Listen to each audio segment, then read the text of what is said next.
Magandang araw mga kaibigan.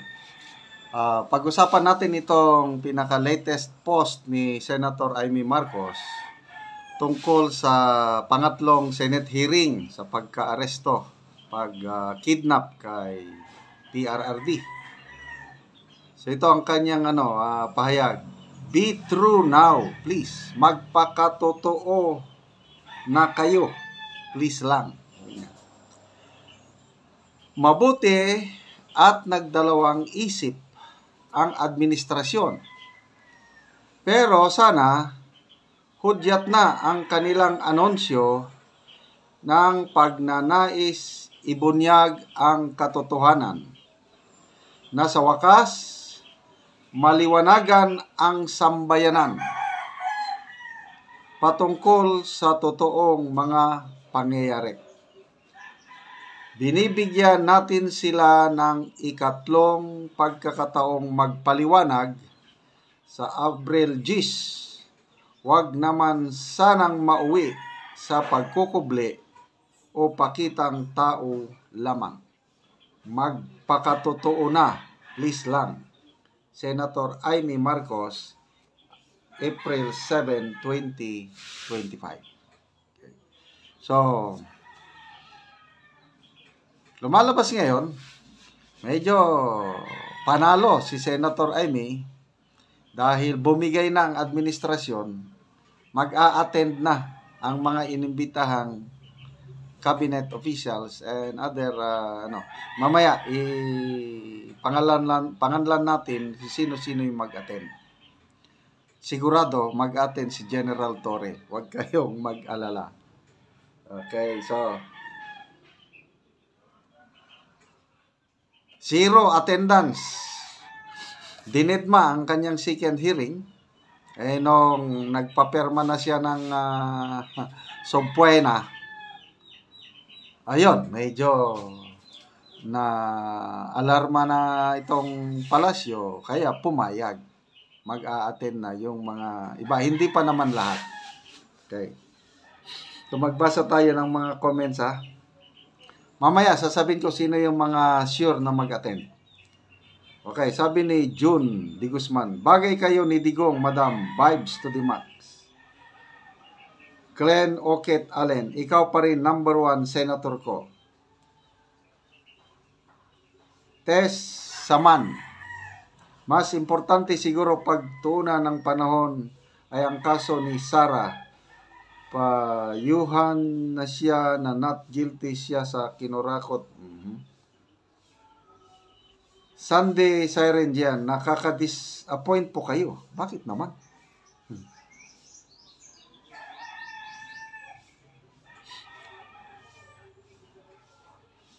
Minus 34 ka na dito sa amin. Bakit minus 34? Go, Senator Amy. Emba Isnaira, managot na ang dapat managot at makontempt ang dapat makontempt. Kung yun ang totoo, hindi lang pakita na nag-alala ka sa nangyari para maiboto ka. Palagay ko naman na kanya-kanya tayong pananaw ha. Hindi naman sa pangkuha ng boto itong ginagawa ni Senator Amy. Ako, naniniwala ako na gusto niyang ipaglaban ang katotohanan. Okay. So, punta natin. Sino-sino yung mga mag-a-attend? Sandali ha. May post dito ni Teo Moreno.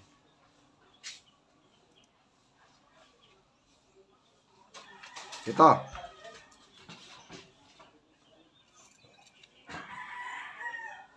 Teo Moreno, 1 hour ago. Sabi niya, Malacanang through Attorney Claire Castro has confirmed that several high-ranking government officials may attend the next Senate hearing on the International Criminal Court arrest order against former President Rudy Duterte.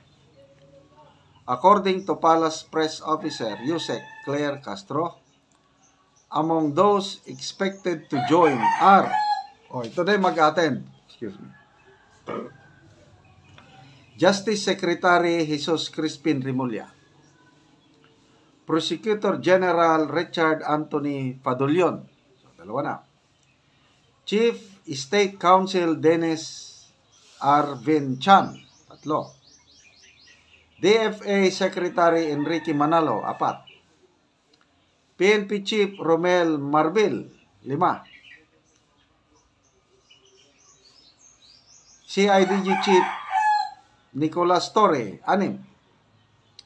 Executive Director Anthony Alcantara of the Philippine Center on Transnational Crime, 7.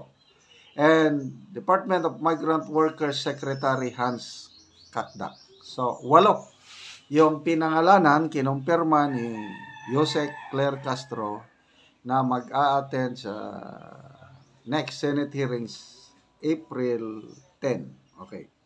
So, magbasa tayo sa mga comments. Teo Moreno, sabi niya, Senator Amy, please ask the right questions. So, buena the pilot too. Oo nga, bakit ang pilot wala? Siguro isusunod yung pilot. Emerald Dripcher, the problem is, those people listed to attend the Senate hearing already memorized the script and already attended their fellowship for their scripted drama. How can they add the pilot if they did not give him his script?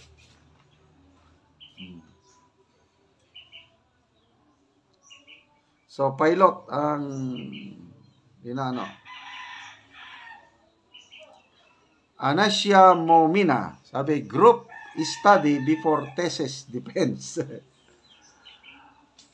So, ang speculation ngayon, di ba, hindi sila nag-attend ng second hearing, nag-group discussion muna para may susundin na script. Ito, wag tayong madismaya pagdating sa hearing kasi sabi ni Senator Escudero, pwedeng i-invoke ang executive privilege.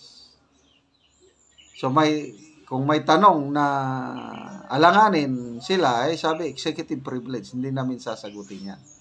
So, wala rin kwenta. Ang maganda lang dito, sabi ni Senator Alan Peter Cayetano, si General Torre, hindi siya kasama sa executive privilege. Kaya,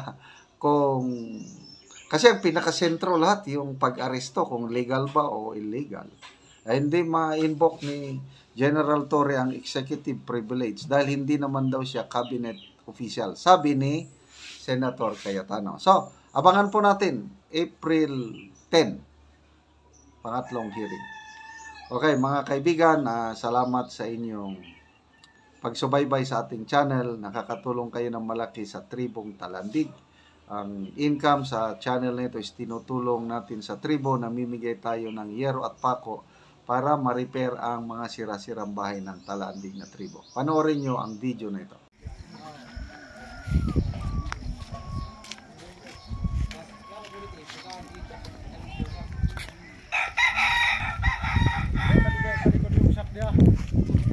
Og mauna ni ang balay ni ante og karon gisandig na ang hero nga silupin lang in taon og gibutangan na og bato lang sa ibabaw.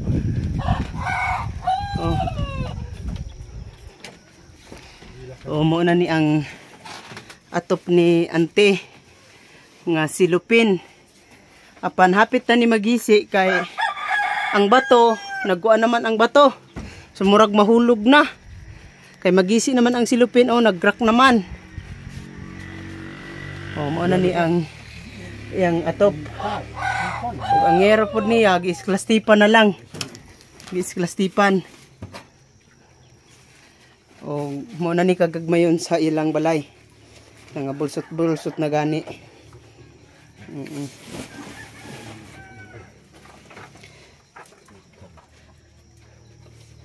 Og karon, og ate, unsa inyong maistorya nga natagaan na mo og gero, so karon may list na ning inyong atop nga silupin. Unsa inyong maistorya? salamat mi sa Ginoo nga gitagaan mi sa sin, nalipay gid mi kaayo. Oo. Kanang iatok na gid namo karon kay kabuslot na among atop nga. Silupin. Silupin. Kay gibutangan lang og Tangan og bato. Oo. Kagisi na gani ang Oo. atop. Ikaw ya, unsa imong maistorya? Hinaot nga magpadayon pa ning inyong programa nga ingani para daghan pa matabangan nga nanginanglan sama sa mga. Oo, sama sa inyo. Oo, salamat po Salamat sa dia. Ginoo. Oo, salamat sa Ginoo. Sa Ginoo gid kayo ha. Oo, lagi. So, muni ang ilang payag, giisklastipa na lang ang ilang ngero. Ang ilang balay, maupod ni kagagmayon. So, ilang plato, pila lang kabuok. Tuwiti. So, mao na lang gid ang ilang gidakon sa ilang balay. Og salamat sa Ginoo sa nagtan-aw sa video sa YouTube. Salamat sa inyong pagtabang sa sama ilang ate ug kuya nga nagkalisod sila nga natabangan na gyud sila. Salamat and God bless us all.